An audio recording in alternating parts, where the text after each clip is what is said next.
Hey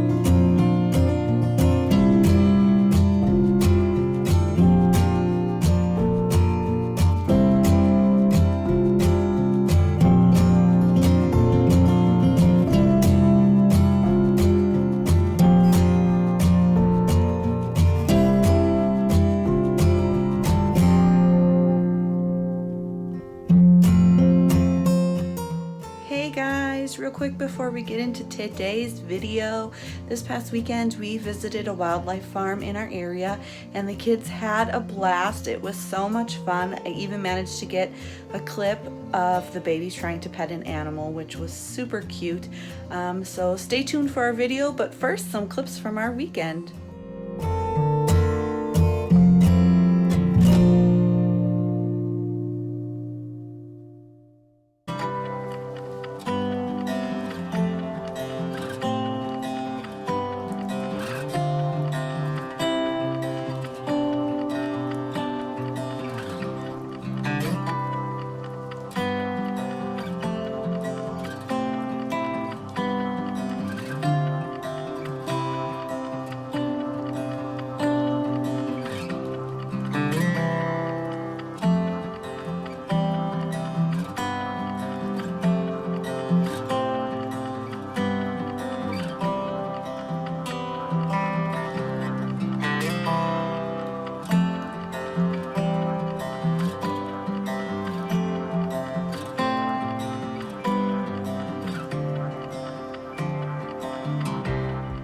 Hey everyone, welcome back for another video and thank you for watching.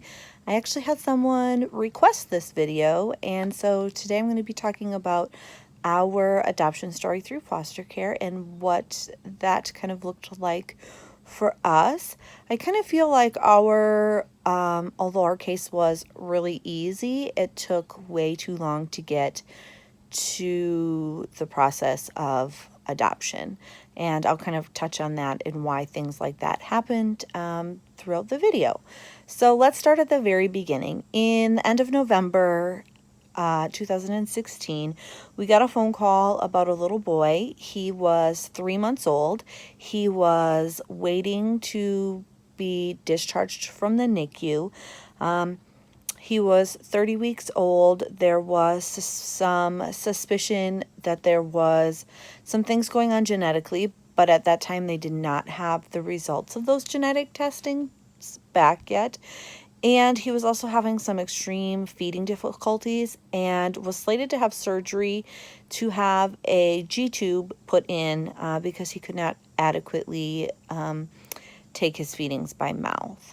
And so that's pretty much all that they knew about him at that time. Oh, they also did let us know at that time that his mom, his birth mom, was requesting for him to be adopted.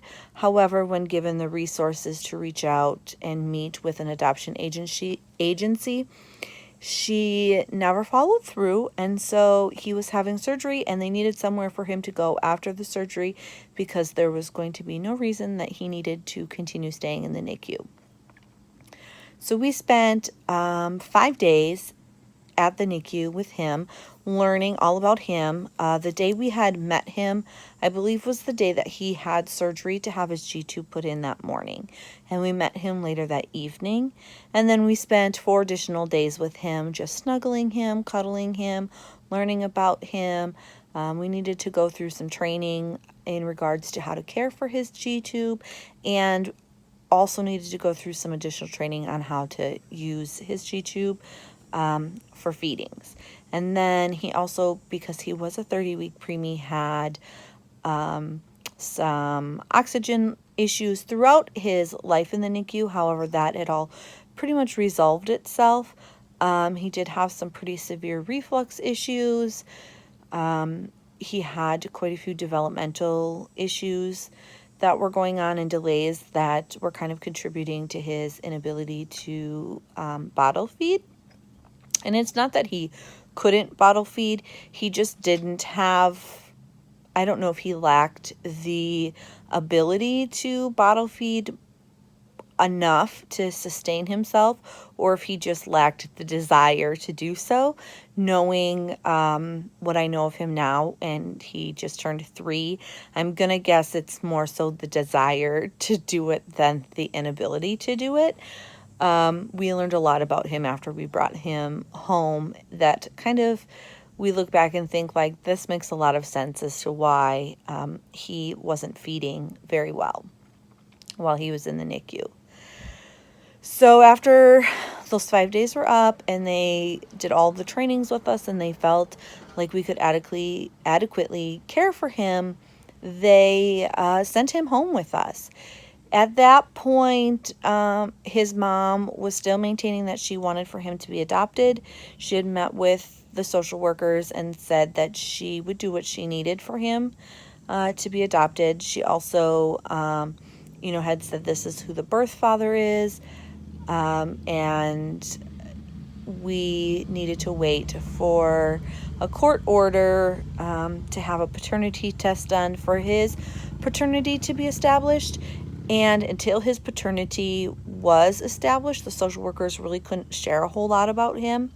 They couldn't really tell him a lot about his medical needs and all of those things that were going on.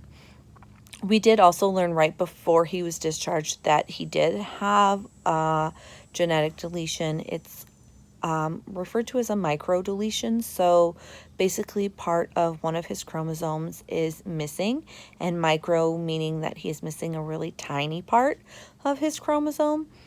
We were referred to a genetic counselor to basically tell us that they have no idea what his deletion means for him and his future. All the cases that they have studied of people and children who have the same deletion that he has, those other people all have a whole ton of other genetic things going on that our kiddo doesn't have.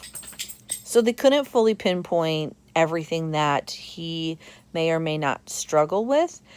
The only thing that they knew for sure was that it would cause him to have smaller than normal facial features, also meaning he would have smaller than normal like ear canals. His sinuses are smaller. His airway is smaller. However, looking at him, unless you're a trained medical professional, you would never look at him and think like, oh, his nose is smaller than the average kid's nose. You really can't tell that all that much. He also is very, very petite. At 3 years old, he just hit 25 pounds. There is some suspicion that that may also be a contributing factor to his genetic things going on. However, it's my understanding that both his birth mom and his birth dad have families that are very petite, and they are very small people, and so it quite possibly could just be genetics that's causing him to be very small and very petite. Sometimes he eats more than my stepson eats, and I'm not really sure where he puts it all. But that's just the way he is. He's always going to be a little guy. So we brought him home in early December 2016, and it was a very overwhelming experience. Here we were caring for a 3-month-old who pretty much was a newborn. He had newborn behaviors and characteristics and all of those types of things. He had his G-tube. He had what is known as a Joey pump, which is what we had to use to do his feedings. Basically, he had to eat every 3 hours, and he had a set amount that he needed to eat, and we would start by feeding him orally with his bottle, and then whatever he didn't eat, we had to put through his G-tube. At night, he was sleeping through the night pretty much consistently when we brought him home. Sleeping has never been an issue for him. If anything, he has slept too much at some points. But I never wanted to wake him up in the middle of the night to eat because I really liked the fact that he slept through the night and he didn't want to mess that up for him. So it was convenient having the G-tube. We could just set him up with the Joey pump and he could feed while he slept. So I did kind of rely on that at night for him. I knew waking him up and eating, he wasn't going to eat anywhere near as to what he needed to eat. So at night we just used his G-tube, which was convenient for us. He never woke up when we changed him or anything like that. He's always been a really great sleeper. But it didn't take very long for his projectile vomiting to become worse and worse from feeding. So we had a lot of reflux issues with him. A lot of that has to do with just being a preemie and being underdeveloped and all of those types of things. And we battled with reflux for a really long time with him. Ultimately, later on, we learned that his issues with reflux were more from a lactose problem than a reflux problem, but we didn't learn that until he was almost 2 years old. So he spent his first Christmas here with us. It was his first holiday out of the hospital.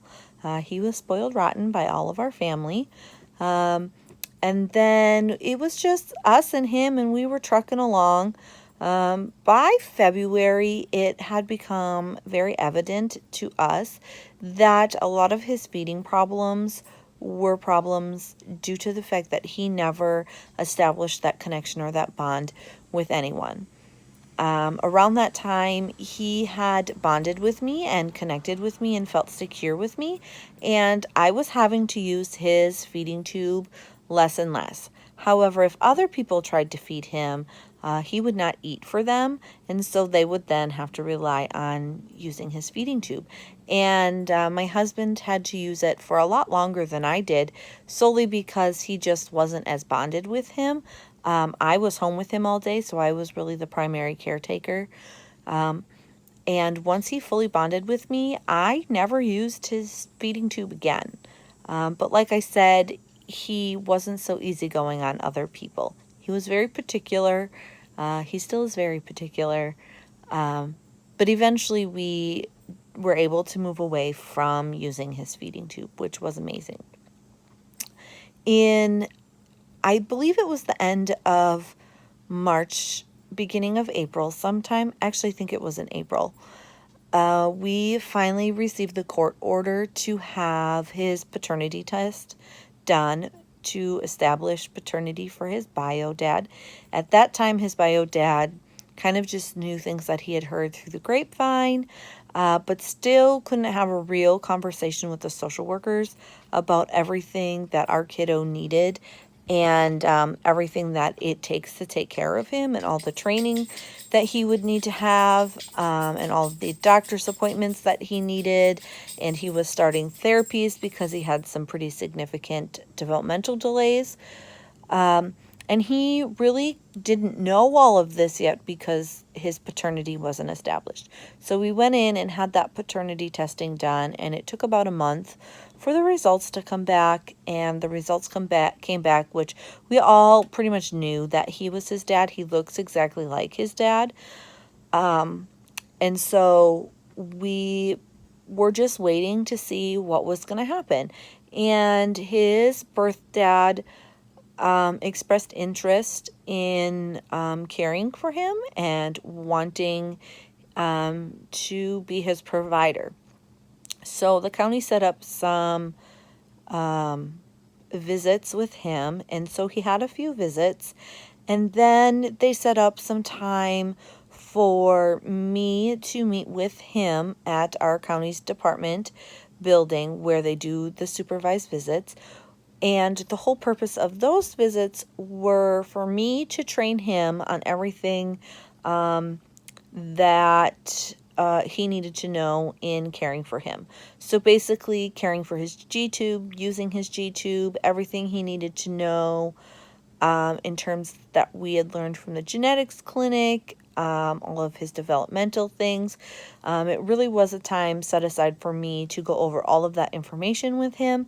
And then he needed to take that information and demonstrate that he could do this.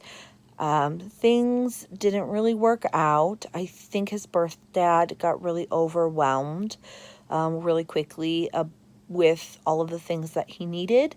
I think he kind of put forth some effort initially, and then just as things piled on top of the other, like, okay, well, here's this thing going on, here's this thing going on, here's all these doctor visits we have to go to, it just quickly became overwhelmed. And both his birth mom and birth dad are very young, and I think his care just took a lot more than what his birth dad could give at the time.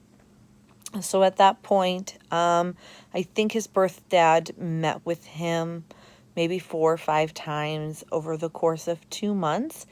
And then he just kind of disappeared. And we never heard from him again. Well, I mean, we heard from him again, but we didn't hear from him for well over a year at that point. So in November of 2017, our social workers came out and said that it has been adequate enough time that either his birth mom or his birth dad had contacted the department, and they were going to file for termination of parental rights on the grounds of abandonment. So basically they were saying that both birth mom and birth dad had abandoned him. They did not have contact with us as foster parents, because at the time he was only 1, so you can't really have a lot of contact with him. But they also were not having contact with him through visits. They did not have contact with the social workers, and so they filed the paperwork. They had told us that there was a wait list, which there always is where we live, and it would probably be about 6 months before our termination got before a judge. So 6 months, we're thinking like April, May of 2018 should be the timeline that we start the actual court process to do the parental termination. So we just waited, enjoyed our time with him, loved him, did everything that we needed to do to care for him and all of his therapies and all of those types of things.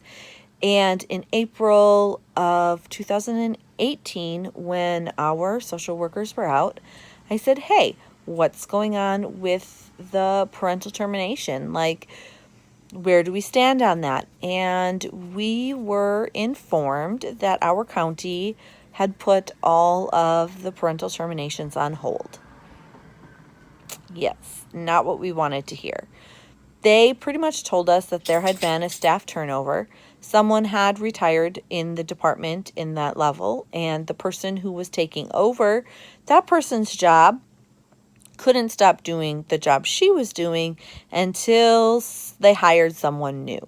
So basically, all of the terminations were put on hold until they hired somebody new and everyone could move up to the new positions that they wanted to be in.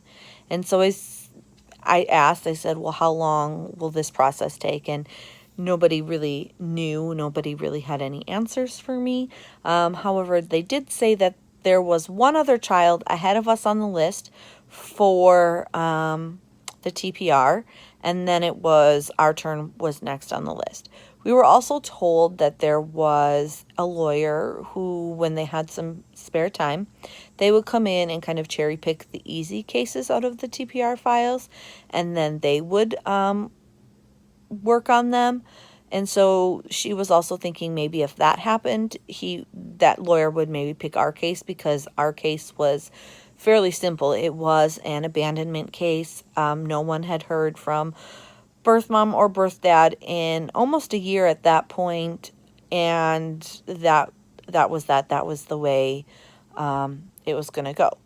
So we waited and waited and waited. And then in June of 2018, we received a phone call from the social worker stating that had reached out to her and wanted our kiddo to be removed from our home, wanted him to be placed elsewhere, and wanted to have a visit with him.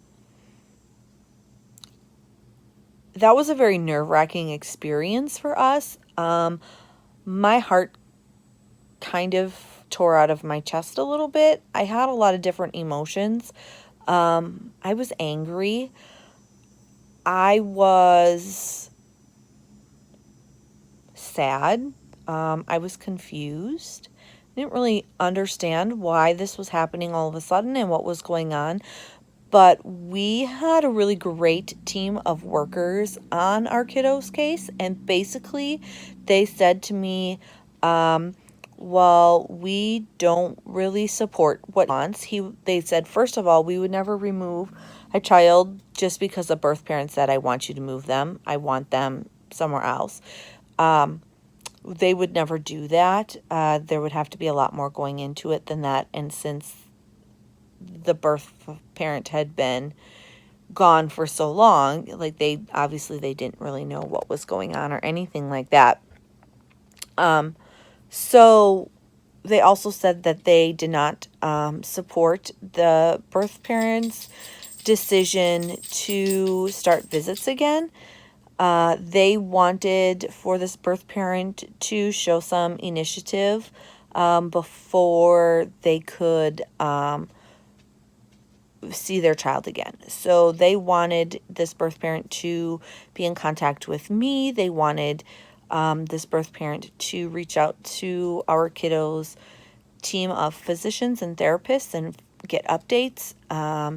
They basically said, like, you disappeared once and we're not willing to just put this on the line again, that you're not just going to disappear again. So you need to show us that you are serious this time and this is really what you want to do. And so we went to court and the judge agreed with all of the extra conditions that were put on this birth parent and said, well, you need to do these things. We agree with the social workers.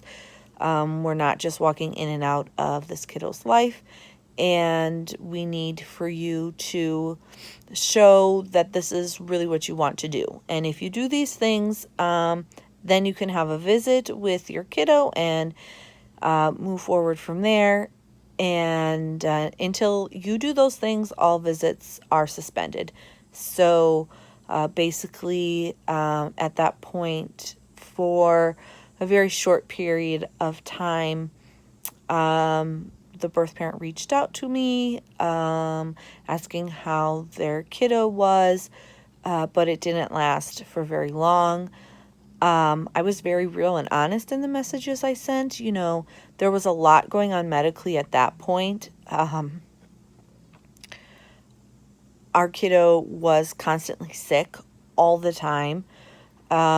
There was a lot of developmental delays going on. There was a lot of concerns over his very slow rate of growth. In fact, his growth had kind of plateaued and he really wasn't gaining weight or getting taller at all, even though his calorie intake was like 1,200 to 1,500 calories a day.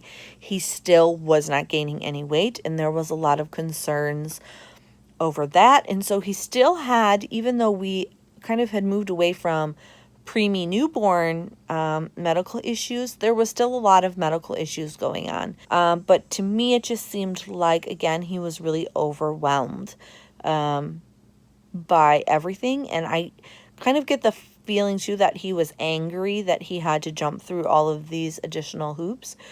If I have any regrets in terms of any of this, I maybe wasn't as accommodating as I have been with other kids in terms of helping foster a relationship there or helping establish that relationship. But at the same time, I kind of feel Like, this was the first case we had where the birth parents didn't really put forth a lot of effort into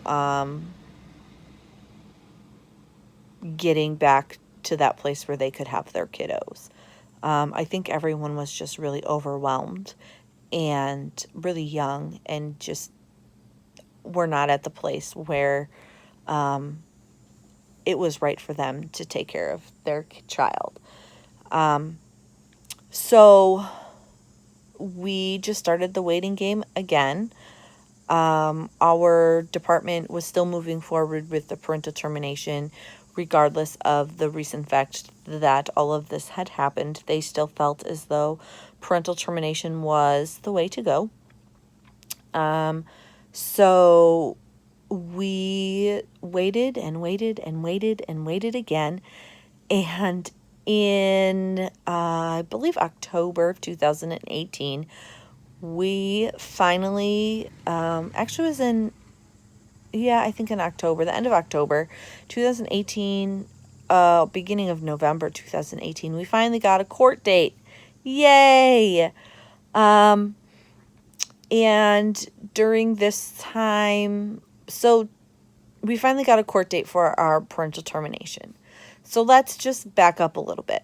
During this whole time of waiting, we had to go through the process of having a home study done through a private agency. Where we live, our county does not handle adoptions. They just handle the case up until the parental termination, and then the case is handed off to a private agency, which then handles the adoption. So for us, the home study process was very simple. Our coordinator did a great job making sure that our foster home study was full of so much information and up to date and everything that our adoption coordinator didn't really have to do a home study again. In fact, I don't even think that she did a full walkthrough of our house again. Basically, she told us that we needed to do this class, which was 16 hours of adoption training. And for us, it was kind of a pointless, mundane class. I would say about 90% of what we learned in that class were things we already knew. One, because we had been foster parents for a number of years. Two, because they were things that we talked about already in that training. In fact, there were quite a few families in that training who were new to the foster to adopt process, and they hadn't even had kiddos placed in their homes. So it was like their initial training, which was training that we already did. So it was kind of a pointless class. I would say maybe 10% of it really qualified or like really pertained to us and the point where we were in the process. So we had to do that. She did come out and talk to us a few times, just kind of asking us like why we were interested in this adoption, how we felt about birth parent interaction, birth family interaction throughout this process, why we chose to become foster parents. I think she was just really trying to get a sense to know us better. And then she just took all the information she got from our worker and submitted it, and then our home study was complete. We did have to go back in and have a physical done again, just to say, like, yes, we don't think, or just to say, yes, we think these people are capable of raising a child, and no, we don't think they have, like, any major illness or anything that is going to prevent them from taking care of a kiddo. And we did also have to have some references again from other people. But I think that's about it. It was a very simple, painless process. We weren't asked intrusive questions like we were before. And I think that all stems back to the fact that our coordinator was a really great coordinator, and she had all of that. She was on top of all of that. So back to our TPR process. We went to court the first time, and our case was continued because our birth parent had requested an attorney, which is their right, and there was not an attorney present. And so we went back again, I want to say maybe 3 weeks later, and found out that the birth parent was contesting the adoption, or was contesting the parental termination, and did not agree with the termination. and so we were sent to a trial. And so basically at this time, all of the time limits were waived because of the holidays in our case. So we didn't actually go back to court until I think in February. I think our TPR trial was slated to be in February or March. February or March. I think the end of February maybe. And so because there wasn't a whole lot of birth parent information to share, and the county was trying to prove their case about all of the medical needs of our kiddo, I was prepped by our county's attorney. I was going to have to testify in the case. I was going to be, I guess, sequestered for the duration of the trial until it was my turn to testify in the stand. We went over all the questions he was going to ask me. He could not really think of any potential questions that the defense was going to ask me because there was so little interaction through this whole entire case.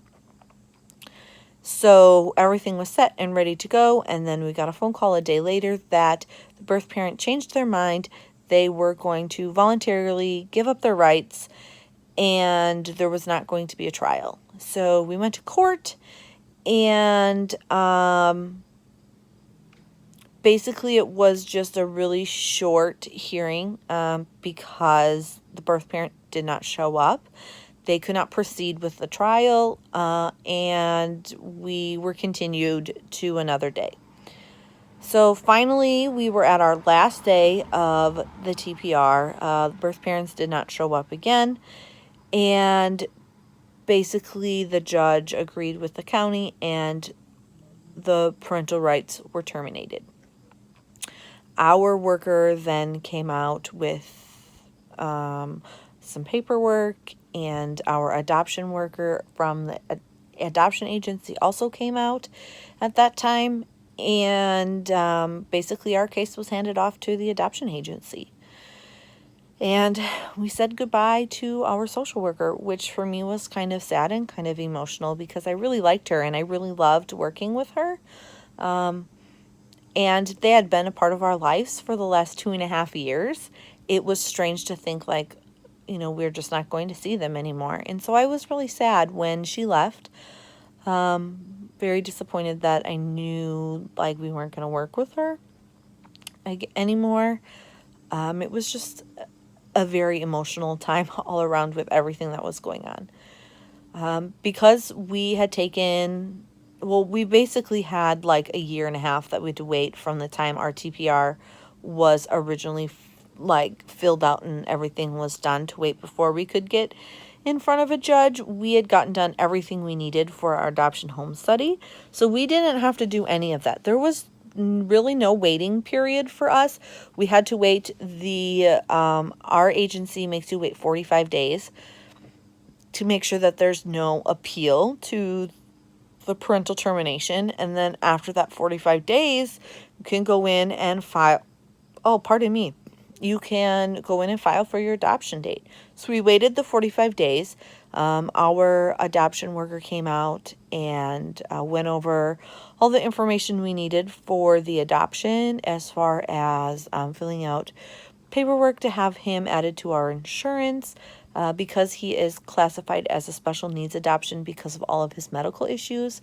We do receive a stipend from the state for his adoption, and we went over that process and all that paperwork, and we went through, and she asked questions about that to kind of determine what our stipend would be. And then basically once that was all approved, she gave us the paperwork to sign. We had to take it down and get it notarized. And then we just took it to the courthouse and turned in the notarized copy and got an adoption date. And from the time I went to the courthouse to our adoption date, it was 3 weeks. So we knew for 3 weeks exactly when our adoption date was going to be. On the day of our adoption, we just invited our close family. We had invited someone to come and take pictures for us because I wanted some nice pictures of us all, and I wanted our family to be able to enjoy the day. I didn't want them to have to worry about taking pictures and all of that kind of stuff. So I did hire a photographer to come and take pictures. She took pictures while we were waiting, while we were in the courthouse. She took some nice post photos at the end after the adoption so that we have all of that stuff documented. And then the whole court process took maybe 5 minutes. After that was done, we had to go over and fill out some paperwork in regards to his adoption and for his birth certificate. Then basically he was ours. For me, I think the only thing that felt different was that I no longer, every time we went to the doctor or he got sick, I no longer had to email someone and tell them what was going on. Just because there was so little parent involvement in our case, it really wasn't, the adoption really wasn't like any other day for us. It wasn't like it was a big, huge ordeal of not seeing birth parents anymore or anything like that, because it just wasn't something that we had to deal with. For us, it was more of like, oh, we don't have to get permission to go on vacation anymore, or I don't need to email someone because he fell down and hurt himself. That's kind of where the big change was for us. If you guys have any questions in terms of our adoption process or adoption through foster care, feel free to reach out. Our case was probably different than most cases through foster care, so I will do my best to answer them. If not, I have resources available that I can get answers for you. But I hope you guys enjoyed this video, and I'll see you guys next time. Bye.